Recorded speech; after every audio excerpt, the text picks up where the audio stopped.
Wherever two pieces of wood cross each other, you will see that there are wooden studs coming out of the beams. Up here behind me. These are pegs, like tent pegs. There are 12,000 of them in the theatre. There are no nails, there is no glue. Everything here is held together with pegs. Everything structural anyway. This means that if we wanted to, we could actually demount. We could move the Globe Theatre like a kit. But we'll stay here today because it's sunny. Now, when we built this theatre, we tried to do everything exactly the same as in the time of Shakespeare. A couple of things, however, we just couldn't do because with the best will in the world, it is hundreds of years later. One of the things we were not able to replicate was the plaster. You see, that plaster in the time of Shakespeare would have used cow hair. But we've all seen a cow. They do not have long hair anymore.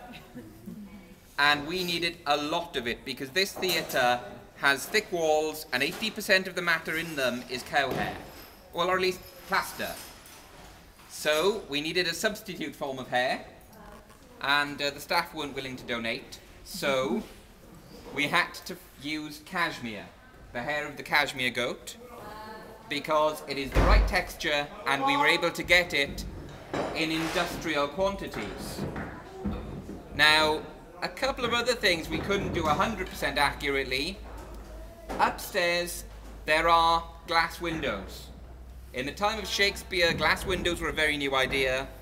They were very popular, but this is a building for the common people built in the bad part of town. Therefore, it's unlikely this building had glass windows. However, when we tried to build this theatre without them in our first 2 seasons, we found that you couldn't hear the actors because outside there is too much noise. We have engines in vehicles now. The boats and the actors can't block that sound out anyway. So, to be fair to them and to give them a bit of a break, we put glass in the windows to absorb the sound. Now, there was one other thing that we really tried to do accurately but couldn't do. You see, in this wonderful yard here, in the time of Shakespeare, they would have had a flooring that was made using ashes, sand, broken hazelnut shells, and silt from the river. We did try that. It looks not unlike this. It's very grey and mixed texture. However, you see, we have that big hole there that lets in the sunlight. It also lets in the rain. And that means that when it rains, that area starts to look a bit like Glastonbury Music Festival. And in Shakespeare's time, the people standing there were very poor. They probably only owned 2 sets of clothing in the world. They certainly didn't mind getting muddy at the theatre. This is the modern day. People own very many suits of clothing. They tend to wear their best clothes to the theatre, especially when the Globe Theatre is a new idea and nobody really knows what to expect. So in the first 2 years we were open, we got a lot of dry cleaning bills. And hence the floor there now is now this wonderful, very well drained concrete floor. Now, in the time of Shakespeare, of course, they would have as many people standing here as they could. In the modern day, we're only allowed to have about 700 people. In the time of Shakespeare, they would not count. They would just push people in until it was like a tube train at rush hour, until they could not pack any more bodies in. Now, people only owned about 2 suits of clothing. Those clothes couldn't be washed because the fabrics were different to ours. The soap was not as well defined as the soap we use now. And of course, the colours were very weak and would wash out. You would not wash your clothing virtually ever. The only thing you'd wash would be a linen shirt underneath everything. You would wash that maybe twice a week.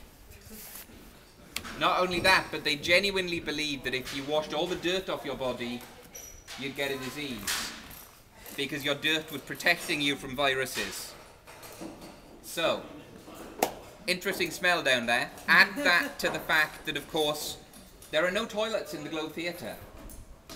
If you're up there, you have room to move. You can leave. You can just walk outside and use the open air sewer. Very handy. If you're sitting here or standing there, you can't do that. There is no room to move. Therefore, that's where we get the name Penny Stinkards. Because they paid a penny to get in, and they did stink. They have another name. We used to call them groundlings. Now, that sounds a lot more polite, and it's the name that we use for them now. However, it's not much more polite, because a groundling is a kind of fish with a very big mouth. And the people down there were loud. I told you that theatre was associated with rowdiness and drunkenness and vandalism. And the people down, in fact, the people all over this theatre, but especially the people down there, were like a football crowd. They would get drunk. They might be apprentice boys who didn't get out much and really went for it when they did get out.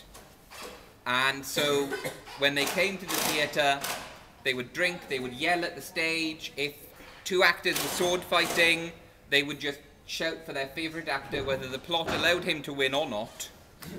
And they'd really believe the play more than we did. When Romeo was about to drink poison, they would be standing there shouting at the stage, shouting, "Don't do it, he's alive, it's okay." So, they were a very tough crowd, very rowdy crowd. But they did get a good view of the stage. Unlike a modern theatre, where the cheapest place to be is very far away from the stage or very high up. In this theatre, the cheapest place to be is standing where you can touch the actors. So, it's a big difference. Our stage there, in the time of Shakespeare, was actually a very important special effect, because you see it has 3 parts. Below the stage, we have hell, and hell has a trapdoor leading up. Above the stage, we have heaven, and in the middle of the cloud there, in fact, the trapdoor is open right now. You can see the trapdoor is open, and there we have a trapdoor leading down from heaven. So, when the ghost of Hamlet's father comes onto the stage, he doesn't walk, he comes up from hell. When Ariel, the air spirit in The Tempest, comes down, she doesn't come down some stairs or walk through a door, she flies down on a rope. However, I must tell you, they would not have in any way attempted to make the rope invisible, because this was a time when everyone did believe in witchcraft, and no one wanted to be accused of having a flying actor.